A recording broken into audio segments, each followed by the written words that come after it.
kapang le tri tin kim kadoni are sualem ni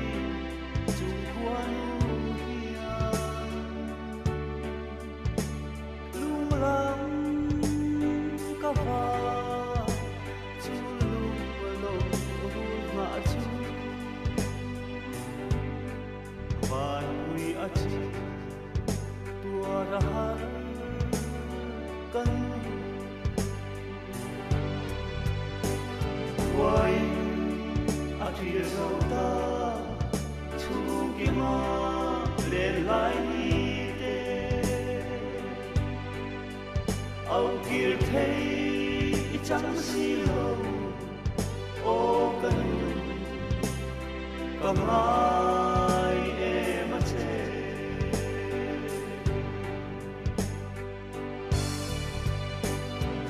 nang tra lai hi ban ni o ma mo itel lo chuan e ring hi chia ta ka thia nemo ka zuam lu lo sai riang ka chan tur ka do ngam lo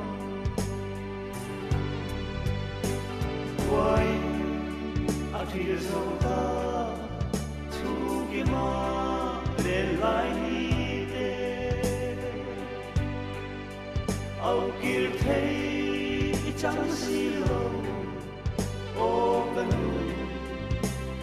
kamai em che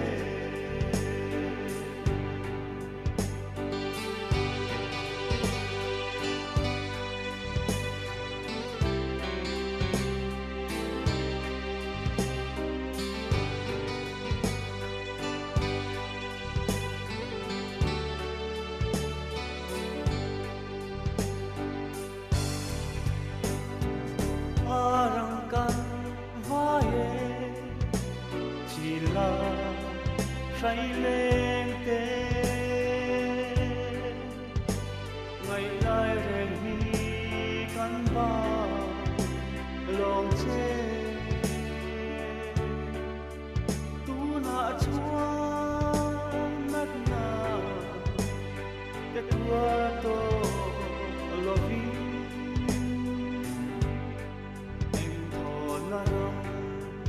ma ile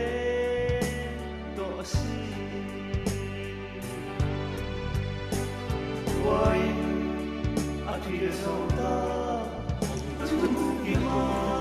le lai chi lúc tục lỗ ổn quê au kir thei chẳng su o Good see you guys.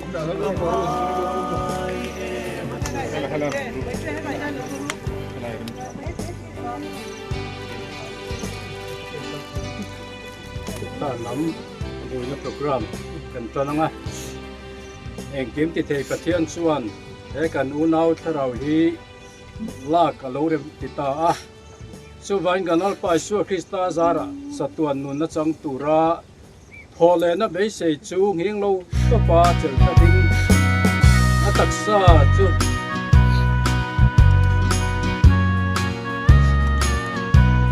nó đặc xa hi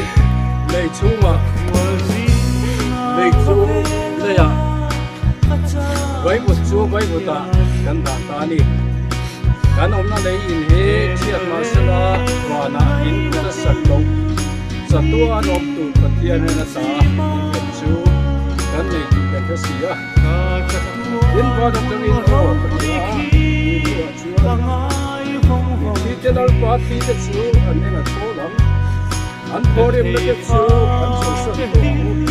an til ti te chu ara vi ra ti and this guy is also ni na em het lo sang ha tung le point at the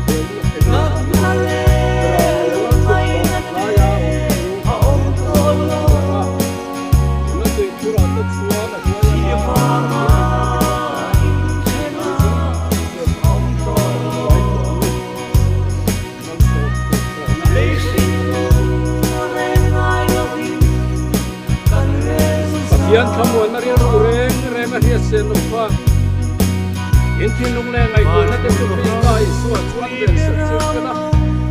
ba lê thằng nào thiêng hiểm và thiêng thiêng thì thế nó rất đặc biệt ông phu nó đúng tập sự cứ xuống xuống thế này nắm đi thì nó